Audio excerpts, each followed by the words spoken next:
परमेश्वर के नाम की स्तुति हो। इस पवित्र सुबह परमेश्वर को आदर और आराधना समर्पित करते हुए आइए हम लोग परमेश्वर के वचन से मनन करें। नीति वचन की पुस्तक के अध्याय 6 और उसके 6, 7वें और 8वें वचन पढ़कर कुछ आत्मिक सच्चाइयों को आपके सम्मुख प्रस्तुत करने के लिए मैं परमेश्वर पर आश्रित हूँ। वचन में इस प्रकार लिखा है, हे आलसी, चींटियों के पास जा, उनके काम पर ध्यान दे और बुद्धिमान हो। उनके न तो कोई न्यायी होता है, न प्रधान और न प्रभुता करने वाला, तो भी वे अपना आहार धूपकाल में संचय करती है और कटनी के समय अपनी भोजन वस्तु बटोरती है। अनुग्रहित वचन के आधार पर हम लोग आज बुद्धिमान बनने के विषय में मनन करने के लिए परमेश्वर पर आश्रित हो जाएं। हम दिन प्रतिदिन अपने जीवन में बुद्धिमान और मूर्ख की तुलना सुनते हैं। हम अपने बच्चों को अक्सर इन दोनों विषय में तुलना करके भी बताते हैं। कुछ माताएं अपने बच्चों की विजय पर बड़े अभिमान से कहती हैं कि इसने मन लगाकर पढ़ाई नहीं की। यदि मन लगाकर पढ़ाई की होती तो वह इससे अच्छे अंक ला सकता था, परंतु फिर भी देखिए, बिना पढ़े इतनी अच्छी विजय को इसने प्राप्त कर लिया। आज हम लोग बुद्धिमान हैं या नहीं इस बात पर नहीं, लेकिन हम इस बात पर जरूर ध्यान दें कि क्या हमें बुद्धिमान बनने की इच्छा है। यहाँ पर परमेश्वर का वचन हमें याद दिलाता है कि हम चींटियों के पास में जाएं और बुद्धि को प्राप्त करें। यदि हम लोग चींटियों के मार्ग को देखें तो उन पर ना तो कोई न्यायी होता है, न प्रधान और न प्रभुता करने वाला होता है, फिर भी वे अपना आहार धूपकाल में संचय करती है और कटनी के समय अपनी भोजन वस्तु बटोरती है। इससे हमें यह सीख मिलती है कि हम लोग सिर्फ मेहनत करने वाले नहीं, परंतु अपनी योग्यता के अनुसार अपने पूरे मन के साथ मेहनत करने वाले बने। यदि हम लोग मार्ग से भटक जाएं, तो उसकी जिम्मेदारी किसी न्याय की या प्रधान या हम पर प्रभुता करने वाले की ना हो।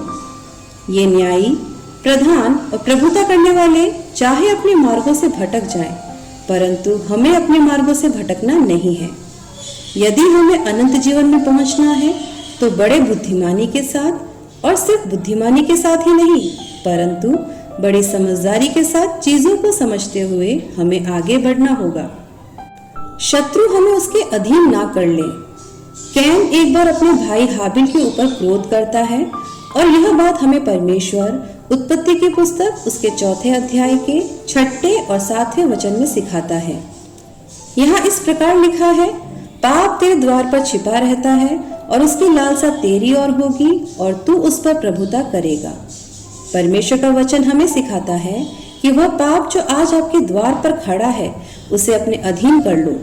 लेकिन क्रोध के कारण कैन की बुद्धि भ्रष्ट हो गई।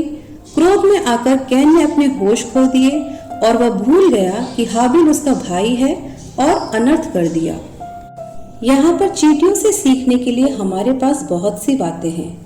आज आत्मिक दुनिया जिस ओर बढ़ रही है उसे देखकर हम ये बात सीख सकते हैं कि चाहे हम पर कोई न्यायी, कोई प्रधान या कोई प्रभुता करने वाला ना हो, फिर भी हमें अपने मार्ग पर भटके बिना चलना है। जैसे चींटी अकाल के दिनों के लिए बटोरती है, वैसे ही हम भी बुद्धिमान बने।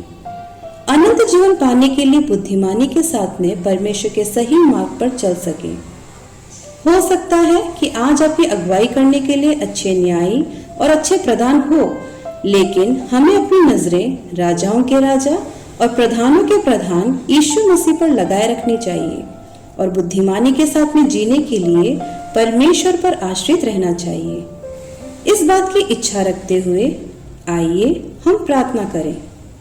परमेश्वर पिता, दिन प्रतिदिन आप हमारी अगुवाई कीजिए। बिना अपने मार्ग से भटके आपके चेहरे को निहारते हुए हम बुद्धिमानी और समझदारी के साथ में चलते हुए अनंत जीवन में पहुंच सके, इसके लिए आप हमें सहायता कीजिए। यीशु के नाम से आमीन। परमेश्वर आपको आशीष दे और आपका दिन मंगलमय हो।